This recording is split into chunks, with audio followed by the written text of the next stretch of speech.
Good morning, guys. My name is Rachelle Modeste. For those of you who don't know me and haven't worked with me, I'm an intern, and the topic for my presentation is to tap or not to tap. Special thanks to Dr. Kendall, Nyla, and Ray for just some pointers on the presentation itself.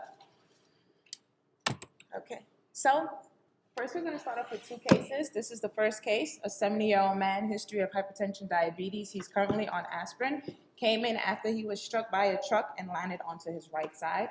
He came in complaining of shoulder pain and edema and swelling.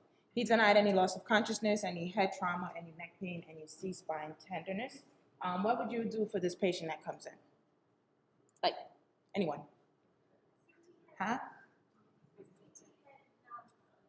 Okay, that's a thing that we can do. He's not complaining of any headache, but yeah, we should do that also.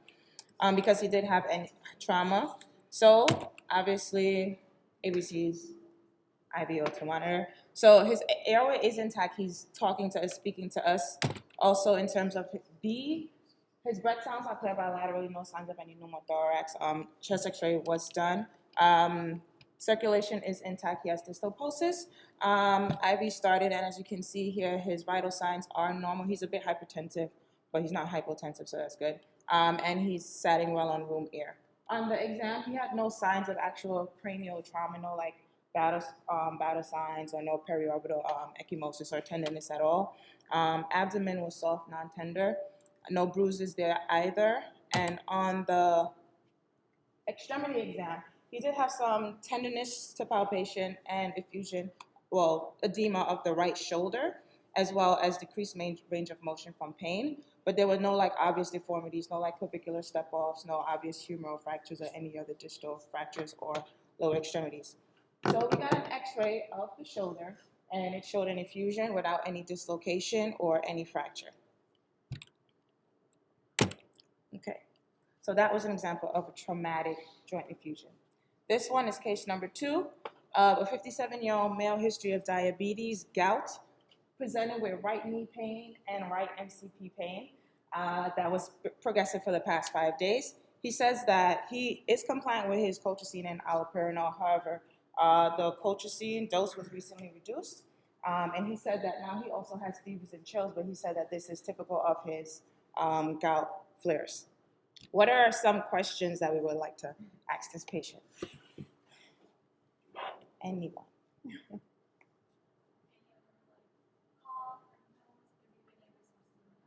Good. One more person? Okie dokie. So we can ask of other symptoms of any other infectious source, and also if he had any history of any IV drug use, any immunosuppressions, or such as like HIV, any rashes, any recent travels, if you're thinking like Lyme disease or not. Also any numbness or tingling to his extremities. Any chest pain, palpitations, shortness of breath, because that's also associated with if he has any cardiac condition going on, as well as any GU or GI symptoms if you're thinking more like the seronegative spondyloarthropathies or so. Good. His exam, he had subjective fevers, but he was afebrile when he came to the ED. He had tenderness of the right MCP and the right knee with some effusion as well as erythema and warmth. And he was very, very tender, like hyperesthesia of the right knee itself. And he had limited range of motion secondary to pain. All right, so teaching points for my presentation, the indications for arthrocentesis, landmarks that you should use for 2 specific ones, the shoulder and the knee, the technique that you would do, and complications to be aware of, okay? All right, so there are 2 specific bullet points for indications. They are diagnostic as well as therapeutic for arthrocentesis. So some diagnostic ones that you definitely have to do is to rule out septic arthritis. In a patient like this, in case number 2, the patient came in with, he has a history of gout. However, he does have subjective fevers, and one thing you still want to think about is whether or not this patient could have a septic joint, because someone can have gout and septic joint at the same time. Also, if you want to rule out, see if someone has gout, if they have any other arthropathy, such as like gonococcal arthritis, any other like joint effusion that you're not too sure of what is actually going on.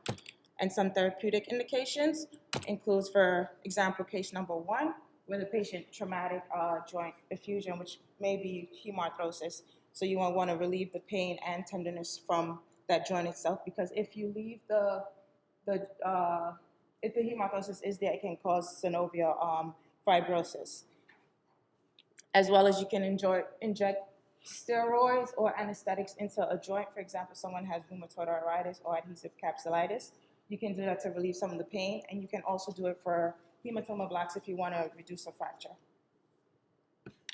which is what I did one of those before. It's kind of cool. Right. So, as we know, there are no absolute contraindications to arthrocentesis, because the main thing is if you think the joint is septic, you have to tap the joint, because that's the only definitive way to figure out if it is or it's not. So, but there are a few relative contraindications. Some includes if there's known bacteremia in a patient, if there's adjacent osteomyelitis, and if there is overlying cellulitis, basically because you don't want to actually see the joint with infection. So the thing with cellulitis is if there's an area where you can go where it doesn't look cellular, you can just tap that area, but again, you're still going to give them antibiotics, so it's kind of okay. And other things includes if the patient has a prosthetic joint, you want to consult ortho, because the joint anatomy is different than the normal anatomy, so there may be things for them to do, or you can do it in conjunction with them, as well as underlying coagulopathies. So in terms of that, if, for example, if a patient is a hemophiliac, most common is A, you want to at least, you still have to, if you suspect septic arthritis, you still have to do the arthrocentesis, but you want to do it when the patient is already being treated for some of the factor repletions. And you can always look online for how much factors you should give the patient, how much units you should give the patient. And there were a few studies done in terms of patients on warfarin, DOACs, to see if you should or should not do arthrocentesis. And this is just one of those papers where some the patients were on warfarin therapeutic range, even though the INRs are from like 2.3 to 7.8. And it showed that from the 515 patients that they either did injection or aspiration, there was only one clinically significant bleeding complication in that patient's INR. It was 2.3 actually. Okay. So when you're doing any procedure, one of the most important things to do is you have to be prepared, because that will determine how well or successful you are. So this, as we all know, is a sterile procedure. You have to have the whole gown, cap, everything sterile filled, and you want to have all your materials. So you'll need different types of syringes and needle tips for whether you're making a wheel. You can use like the 25 cc needle. And one thing to keep in mind, the wheel is superficial, so you shouldn't actually be injecting into the joint itself. But you don't want to get any lidocaine into the joint, because if you are going to test for any cultures, you can cause a false negative bacterial culture. Also, with syringes, you can use different sizes depending on how much effusion you think the patient has and you may need. You can or cannot use a hemostat. And one cool thing that I saw is when you're doing a arthrocentesis, you can actually use like the small IV tubings to connect it to the needle. So that way, if you have to change the syringes, you don't have to, it decreases the chances that you may actually come out of the synovial joint itself.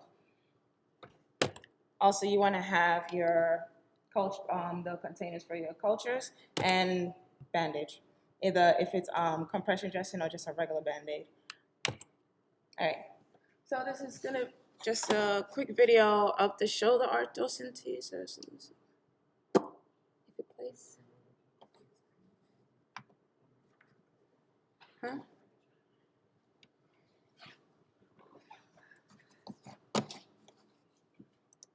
No. This is it here. Yeah.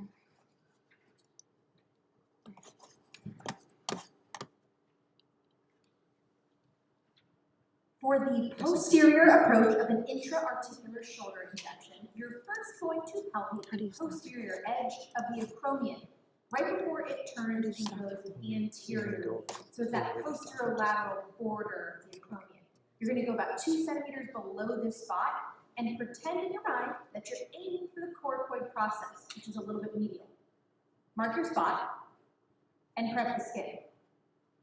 You can inject the wheel first and then change to the longer needle. And here we're going to re-prep the skin. You'll need to insert the needle 1 to 1.5 centimeters deep. That's on an average size patient. Again, we're aiming the tip of the needle towards the coracoid process, so that's anterior and a little bit medial.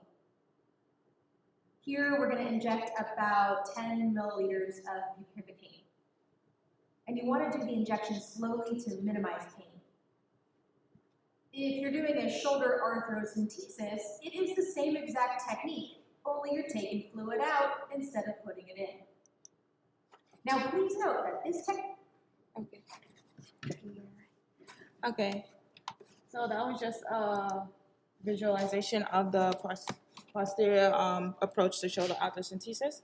And now you can also, you can also do an anterior approach. Here you can have the patient externally rotate their arm to open up the joint space a bit. And if not, then it's okay. And the landmarks that you will use is the coracoid process and the medial aspect of the humeral head. You'll use the groove in between those two, and you would go inject inferior to the coracoid process. But when you're actually inserting the needle, always aspirate when you're introducing the needle. But you want to point the needle superior and laterally to avoid any neurovasculature that's inferior and medial.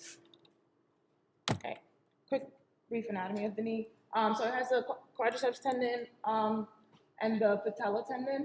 So here, obviously, is the synovial fluid, and this little area up here, well, the small fluid connection on the top, that's a suprapatellar bursa. I'll just comment on that shortly. Okay, so another quick video. This is of the knee.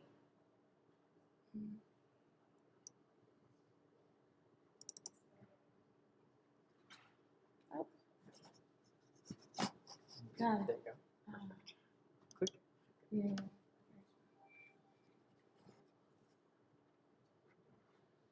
For a knee arthrocentesis or joint injection, you're going to approach them the same way. And I want you to picture the knee like it has 4 corners: right upper, right lower, left upper, and left lower. And you're going to pick the spot that feels the juiciest, where you feel like you're going to be able to get into the knee joint. And for us, for this patient, we like that left lower spot.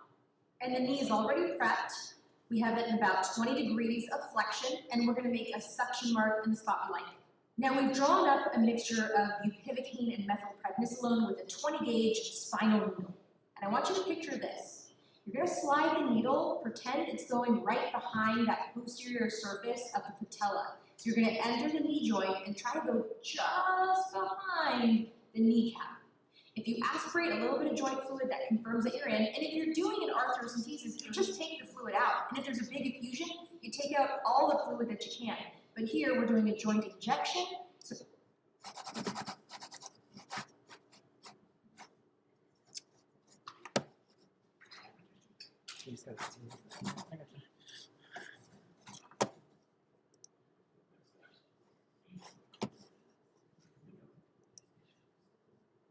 No. Yeah. Okay. Okay. Okay. So, just to briefly recap, for the knee, basically, it has the landmark, the patella, but you want to basically go for the part that has the biggest effusion, and you always want to do posterior to the patella and make sure that you're horizontal to the joint surface. Now, the video they showed you for areas that you can go. However, there's technically 6. It has a superior approach where you go 1 centimeter superior and also lateral, either on the medial side or the lateral side of the patella, as well as the medial approach, which is medial to the medial aspect of the patella itself. And then there's the inferior approach, which is the same, like 1 centimeter, 0.5 centimeters inferior and medial or lateral to the patella. One thing to do is when you're doing this, you want the patient's knee the biceps to be, not biceps, sorry, the quadriceps to be relaxed as well, so there's no tension there. And you want to, again, go for the area with the most fluid. So when you are aspirating, you want to make sure that you milk the joint, like squeeze down and milk it to get most of the effusion out that you can. And if you're in this superior aspect of the patella and you feel like there's more effusion there that you're not getting out of, it may be because you're in the supra patella bursa, which is this area, the small little blip on top, and in 10% of people, that part is not actually connected to the rest of the synovial cavity. All right. You can use ultrasound to identify the best pocket, You can. or you can use ultrasound to guide your needle. You can. Yeah. I was gonna say that later. You can. So now, if you tap a joint and you get nothing back, most likely you got a dry tap. So how that happens is either you're up against bone or cartilage, or if you use too big of a syringe, so the pressure is too much, and you actually pull debris into the syringe itself, and you're not getting anything back. Or so what you will do is you will withdraw the needle a little bit, and then you redirect it, and then try again. Or the effusion may be too small, and in that case, if the effusion is too small, you can just use an ultrasound, as Dr. Schechter just said, and you can use that to help find, get into the joint. Okay. Great. So complications, which is you kind of know this. I don't have to say it. Hemarthrosis. If you were just doing like an injection for like steroids, or so, you can actually cause a hemarthrosis if you damage vessels there. Local trauma, neurovasculature, or the tendon. For example, with the patella, you do not want to puncture the tendon because that can cause a rupture as well as a lot of pain.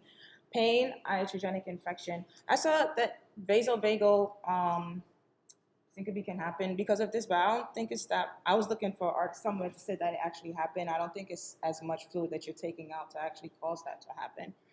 All right. So while you're doing the arthrocentesis, before you even collect any samples, send it off. When you're actually aspirating the fluid, the appearance of the fluid can give you a kind of bit of pointers of what's going on. If it's completely red, most likely it's just hemorrhagic, but also they can have like an underlying fracture or joint, like ACL tear or something in that. If it's very, very pussy looking, you're thinking, okay, well, yeah, this is an infection in there. And if it is like cloudy, it could be like inflammatory. If it's clear, it can be just like normal fluid, but you still have to send it off.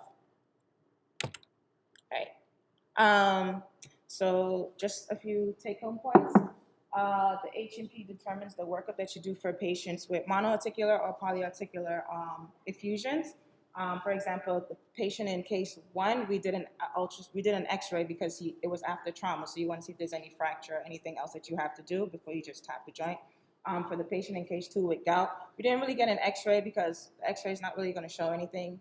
It might show osteopenia if it's like crystallopathy or something like that, but it's not really going to help in diagnosing if the patient has like gout or septic arthritis. The landmarks are important.